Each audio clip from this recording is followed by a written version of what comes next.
Desenvolvimento e ética. Quanto mais podemos produzir se tivermos ética a partir de agora?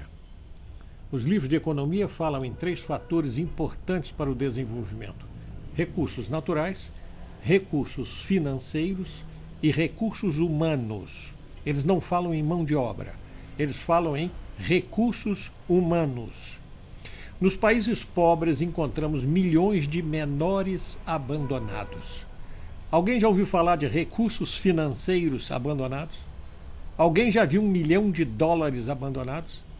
Alguém já ouviu falar de recursos naturais abandonados? Em toda a minha vida, nunca ouvi falar de que alguém tenha abandonado um colar de diamantes. Se isso vier a acontecer, o recurso natural não ficará abandonado por muito tempo, será logo recolhido e protegido. Recolhe e protege até tampa de bueiro para vender como ferro velho. Como é possível existir recursos humanos abandonados? Quantos Zerbines estamos perdendo? Quantos César Lattes? Quantos Juarez Machado, Pelé, Ronaldinho, escritores, engenheiros, atores, cientistas, inventores?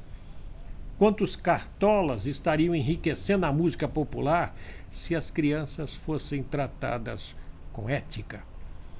Tratando a população como mão de obra, mesmo assim eles surgiram. Quantos mais surgiriam se as pessoas fossem tratadas como recursos humanos? Quanto mais seria produzido? Como as empresas vão conseguir operar no século XXI, o século do conhecimento? O conhecimento é decisivo para o desenvolvimento dos recursos humanos. As pessoas com conhecimento de nível superior dizem que ganham mais do que os outros por serem mais produtivos. Não seria melhor se todos fossem mais produtivos? Não seria melhor se todos tivessem mais conhecimento? Se ser produtivo é importante, imagine o quanto é prejudicial ter recursos humanos analfabetos. E nós temos milhões. Quanto vai custar às futuras gerações um adulto com o físico não desenvolvido por não ter sido alimentado aquela criança de hoje? E os danos nos cérebros infantis causados pela pedofilia, o alcoolismo e as drogas? Quanto é prejudicial a exploração do trabalho infantil, que impede que esses recursos humanos preparem seus cérebros para um bom desempenho produtivo no futuro? No século da informação e do conhecimento, a má utilização dos recursos humanos é a má utilização do principal recurso econômico, pois é nos recursos humanos que está o cérebro. E é o cérebro que faz a produção, é o cérebro que gera produtividade, é o cérebro que cria novos produtos, é o cérebro que cria novas máquinas, é o cérebro que seleciona a informação, é o cérebro que cria o conhecimento, é o cérebro que administra todos os recursos humanos que geram a produção. Alguém já ouviu falar de algum judeu pedindo esmola? Alguém já viu um judeu velho na miséria? Com todas as dificuldades que essa gente já passou, chacinas e perseguições durante milhares de anos, eles sempre cuidam uns dos outros. Ficaram mais pobres por causa disso? Ou foi o contrário? Alguém já ouviu falar de alguma criança judia sem escola? Eles cuidam da proteção e formação das crianças. Será que isso é perda de tempo e dinheiro? Alguém já ouviu falar de um judeu que perde tempo e joga dinheiro fora? Eles são uma minoria bem pequena em relação à população da Terra. Mas alguém conhece algum povo que tenha maior número de prêmios Nobel? A população do Brasil é muitas vezes maior do que a população judaica. Quantos Nobel nós temos? Nenhum. O Japão foi destruído durante a Segunda Guerra Mundial e nenhuma criança teve que ir para o sinal de trânsito para pedir esmola ou formar bando de pivete para fazer arrastão. A Alemanha foi destruída na Segunda Guerra Mundial e hoje é um dos maiores países do mundo com alto nível de vida e uma excelente distribuição de renda. A Alemanha foi destruída e nenhuma criança alemã teve que ir para o sinal de trânsito vender quinquilharia.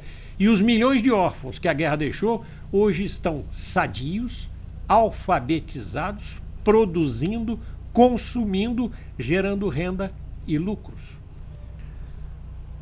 Os povos ricos são mais ricos e em maior número onde há melhor distribuição de renda.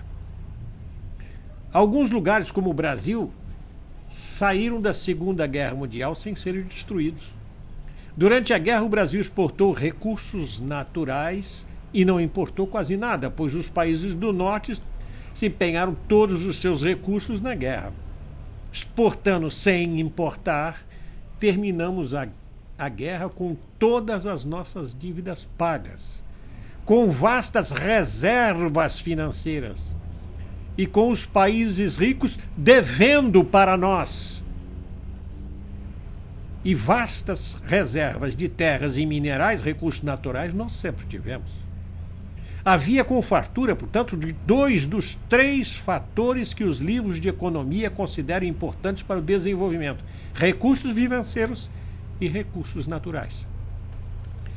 Se temos velhos na miséria, crianças sem nada e outros problemas sociais, não é devido às dificuldades da história, ou falta de recursos financeiros ou recursos naturais, mas sim falta de ética no tratamento dos recursos humanos.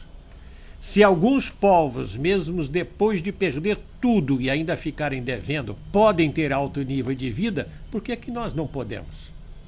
Se os judeus, com todas as perseguições, conseguem viver sem velhos na miséria e sem mendigos, por que nós não podemos também? Se os milhões de crianças órfãs no Japão e na Alemanha receberam alimentação e instrução, mesmo com todo o país destruído, por que não podemos alimentar e educar todas as nossas crianças? O desrespeito e a injustiça com os indivíduos, principalmente com os velhos e as crianças, faz certos povos ficarem pobres. A falta de ética é um péssimo negócio. Tratar os recursos humanos com justiça e com respeito reduz prejuízo e gera lucro. O cuidado com as pessoas, principalmente velhos e crianças, faz certos povos ricos. Ética é bom negócio.